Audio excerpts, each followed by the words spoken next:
Okay, up next right away, we have another speaker who's going to join us on the stage. Her name is Joy Ebertz. She is a principal software engineer at Split, focusing primarily on backend. And prior to Split, she worked at a company called Box. Just one name, simple, so we can remember, Joy. So at both Split and Box, she led the efforts around splitting monoliths into microservices, revamping authorization frameworks, creating REST API standards, audit logging, and more. Welcome, Joy, to the stage. Hi, thank you. So today, as was mentioned, I'm going to be talking about splitting monoliths and specifically how feature flags can make them safer. Before I get into all of that, who am I? So I like to blog. I have a blog on Medium, shameless plug. I like to read, mostly fantasy. I like to bake, mostly pies. And I like to run, especially really long distances on trails. But none of that is why you're here today. So who am I professionally? Again, I like to blog. So I blog a lot about running, but I also blog a lot about diversity and inclusion, as well as leadership topics, career topics, and technical topics. I've worked at a few different places, as was mentioned. I'm currently at Split. Previously, I was at Box for about 8 years. And then prior to that, I was at a really tiny startup and Microsoft. I'm a backend developer. These days, I'm mostly working in Java. I've done a lot with splitting monoliths into microservices and microservices architecture. I've done a lot with REST APIs and REST API design, and I've done a lot with authorization and authorization services. Today, we're going to be talking about why you might want to split your monolith into microservices. I'm going to go through a few of the challenges of splitting a monolith. And then I'm going to talk briefly about what feature flags are, and then talk about how they can actually help make splitting that monolith less of a risky endeavor. So first of all, why should we split a monolith? And before I'm even going to get into that, first of all, what do we mean by splitting a monolith? So if you are most startups, you're going to start with a small code base. I guess everybody starts with a small code base.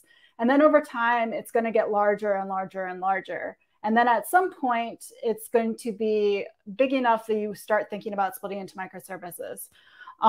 If you've done a good job with your design, maybe you've kept it really modular, this might not be necessary. But for the vast majority of us out there, this is something that we might want to start thinking about.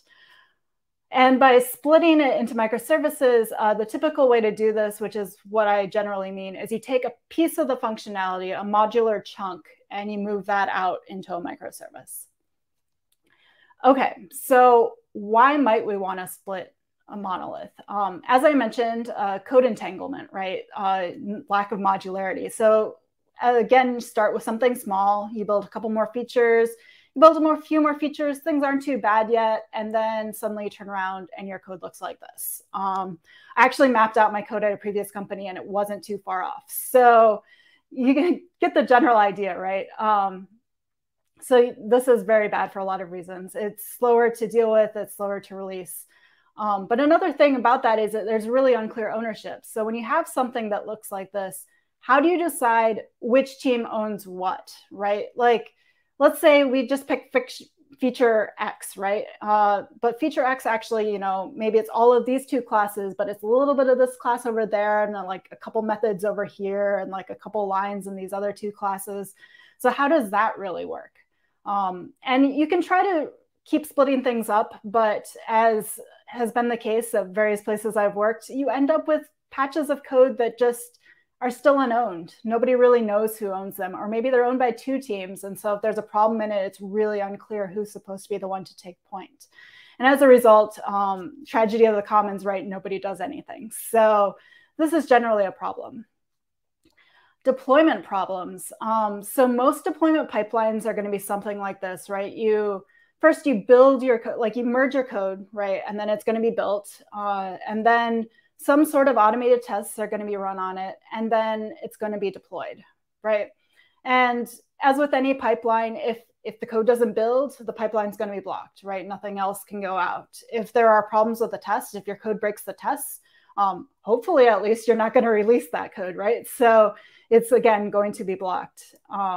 And the real issue here, though, is maybe I have a fix that's, a really emergency fix that needs to go in for one of our customers, and it's totally unrelated to the thing that's breaking the test. But mine can't go out either because the tests are broken, right? So this makes it harder and harder to release code. Like as you start, you have a few developers working on a few things with a few commits, and then over time, that becomes a ton of developers. And I know we all like to think we write perfect code, but we don't. So the chances with more and more developers, even if it's very small that we're actually writing bugs, it just goes up with the more people you have, the more commits they're making and so on, right? I mean, makes sense.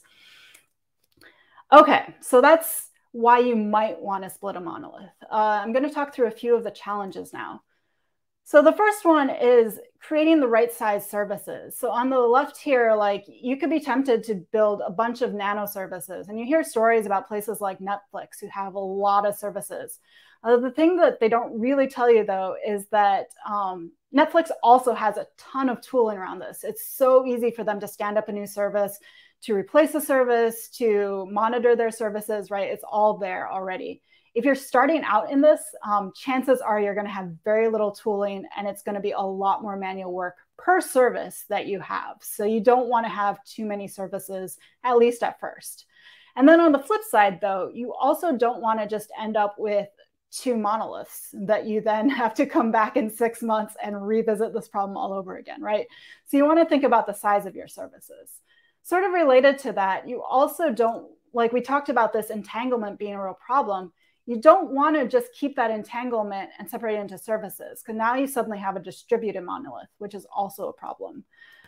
So those 2 issues, I'm going to stop right there because like I have an entire full-length talk about that topic alone. I just wanted to mention it to mention that that is a problem that should be thought about, but not the topic of this talk. Okay, so other problems. You're trying to replicate functionality. So different people might see the exact same thing and have a slightly different take on what's there and what the functionality is and what the functionality should be. Not to mention, like the original devs who wrote the code are probably gone by now, or maybe not, but even if they aren't, they probably don't remember what it was supposed to do in every little detail. So the chances of missing something as you try to move code is pretty high, or rather higher than you would like. As we mentioned, you're standing up new services, and this is entirely new infrastructure. If it's the first service, this is especially risky, but even if your company has a bunch of services already, this particular service is new, right? Like maybe you missed a configuration somewhere, or maybe your traffic pattern is a little different than any of the services you already have, which might lead to problems, right? Like as the wind starts blowing, everything could fall down. So new infrastructure by itself is also a risk. And you might kind of see that some of the theme here is that this is just risky, right? Like, how do we make sure that we have some guardrails in place because these are, actually risks? How do we mitigate those? And, since Split is a feature flag company, I'm going to talk about feature flags, and I'm going to talk about how we can use feature flags to mitigate some of these risks. I'm going to caveat that this is not the only way you can mitigate the risks. And in fact, you might want to use something else in addition to feature flags, but they are a good way to help with some of these problems. So what are feature flags? They're sometimes called feature toggles, feature flips, feature switches, conditional features. At Split, we happen to like to call them splits. I don't know why. But yeah, basically at the heart, all of these terms all mean a code branch that is controlled by a graphical user interface. So you're going to have code that's something like this. It's basically, an if-else statement, right? And then you have some sort of graphical user interface where you can specify things like all of my QA testers should get the on treatment, or if the user is in Boston, they should also get the on treatment, but everybody else should, get the off treatment. And how this maps is that then these on treatments are mapping to that first chunk of code, that if part of the if-else statement. And then the off is mapping to that else section, right? So in this way, we can say that QA testers and people in Boston get that first chunk of code and everyone else gets the second chunk.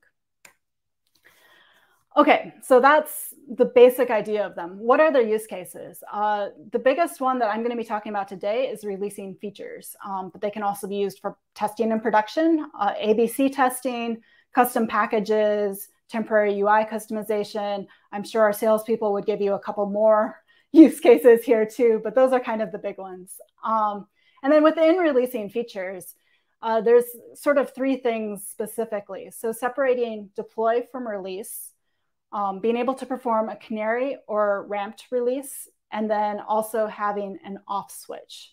So I'm going to get into those three a bit more real fast. So what do I mean by separating deploy from release? So by deploy, I mean when you actually push your new code to your production services. That's deploying your code. What I mean by release is when your customers actually start seeing new features. So feature flags allow you to make these two distinct events. So how this might work really fast, you have a user who comes to your production server and says, I want a whale, and they're going to get back a whale, right? And now you have a developer who comes in and says, I can totally build a much better whale. So they're going to build a better whale, and they're going to put in a feature flag. Now, when the user comes, they're first going to check that feature flag and it's off, right? Usually by default, you're going to keep it off at first. And so this means that they're just going to get back that old whale as expected, right? So nothing has changed from the perspective of the end user, despite the fact that your new server now has this new whale as well. Now someone is going to come in at a later point and turn this flag to on. And now when the user comes in and says, I want a whale, the flag is going to be on. And so they're going to get back the new whale. So this is the point at which the customer starts seeing the new feature. And then assuming everything went well, the developer is going to come back at some later point, and they're going to be able to remove that old whale and the feature flag. And now all that's left is the new whale. By the ramped release portion, we mean that instead of just on-off binary switch, we can instead first turn it on for 10% of our traffic, right? And this means that we can slowly monitor and see if things go wrong. And if you did have a problem in that, at most 10% of our users would have been affected by that problem. And you can slowly ramp this up over time. So if things look good, you can move it up to 20% and so on and so forth. Now, if something goes wrong, we have this big kill button. And in fact, in our UI, we literally have a kill button. But most feature flag frameworks have something similar, right? So there's a way to just shut it off, turn it off immediately. And it's for this exact reason, right? If something goes wrong, you want to be able to flip back to the known good state quickly. Okay, so how do these help with splitting a monolith? So the first thing I'm going to talk about is minimizing what you actually have to move. So you don't want to move a bunch of features that nobody's using anymore. That's a bunch of cognitive load that's not serving any purpose. So to do that, we can first remove some dead code from our system. Why is your code dead? It might be that the method is no longer referenced. This is much more of a problem in PHP than in Java, but still comes up. Maybe the endpoint is never called. Maybe the parameter never has certain values. And these can kind of stack on top of each other too, right? If you have an endpoint that's never called, it might reference a method that it's the only one calling that method. So it looks like that method is in use, even though it's not, and so forth. Okay, so how do we actually find and delete this code? The obvious answer here is to just pepper your code with log statements, right? So you can just say with unique IDs in each one, so you know exactly which line of your code is getting hit. You can do it with each branching statement and so on. The problem is if you've worked anywhere, really, you'll know that logs are expensive and they build up over time. So you don't really want to just do this and ship the code. So one solution is to wrap it in a feature flag, right? And now you can just turn this on for 1% of your traffic and maybe only leave it there for 30 seconds, right? And then you're going to turn that back off and you can check your logs, see what was actually in use, and remove all of those logging statements from your code, right? And then you can roll it out to a bit more traffic or leave it on for a bit longer and repeat this process, continuing to clean out any of those logging lines from your code, so that as you leave it on longer, any of the common paths are no longer going to be adding logs. And then eventually you should be able to roll this out to 100% and just leave it there, periodically checking your logs to see if there's anything new. And at some point when there hasn't been any new log statements, you can assume that anything that still has a log statement in it is no longer hit by any active users, and you can go ahead and remove that code. Okay, so that's one use case for feature flags. Another one, this is related to those new services I was talking about. You can use them to load and stress test your systems.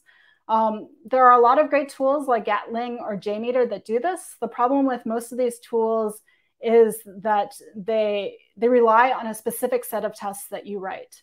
And so while these are really great tools, and I actually recommend you use them, they are not going to actually replicate real traffic patterns, right? They're going to replicate whatever 5 tests you happen to put in there and are hammering your system with. So it's also useful to do what we call mirroring. So with mirroring, you take the request as normal and you respond, but asynchronously, you also send a call to your new service. And then while we're doing this, we're going to go ahead and put a feature flag around that mirrored call, so around the asynchronous call. And how this is helpful is that then initially, instead of just a straight mirror, you can instead send 1% of your traffic to that new service.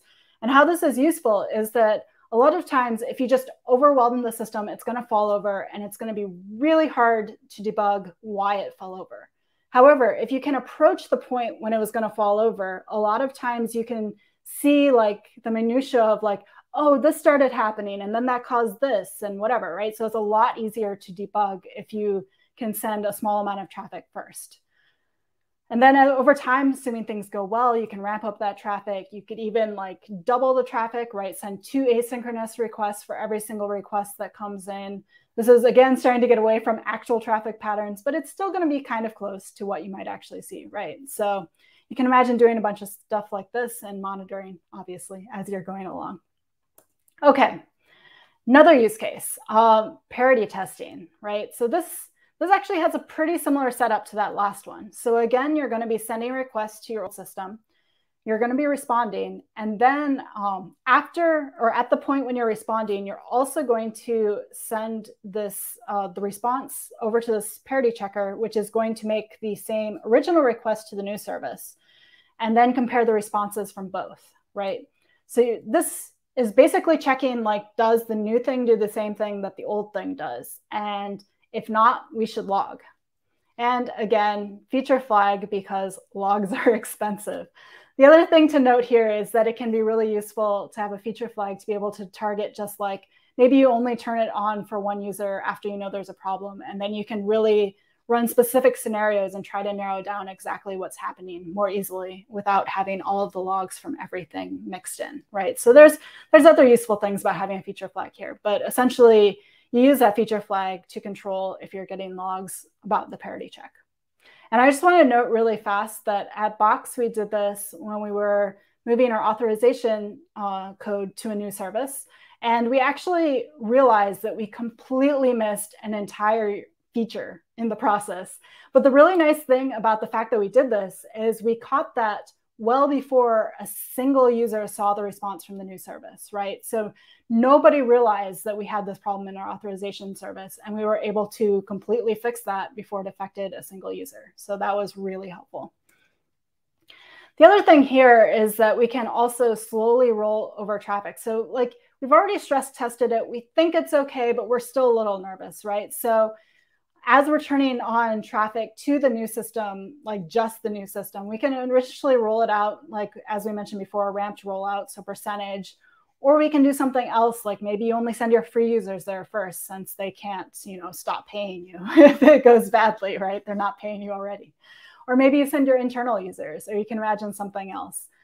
Or test traffic, right? And then the nice thing here is that, again, if something goes badly, you can immediately flip things back over to your old system. So this is really helpful from that perspective. Whew, that was a whirlwind. So just as a quick summary, today I covered why we might want to split a monolith, some of the challenges, and then I talked a little bit about feature flags and a little bit about a few ways that feature flags can help mitigate some of the risks associated with splitting a monolith into microservices.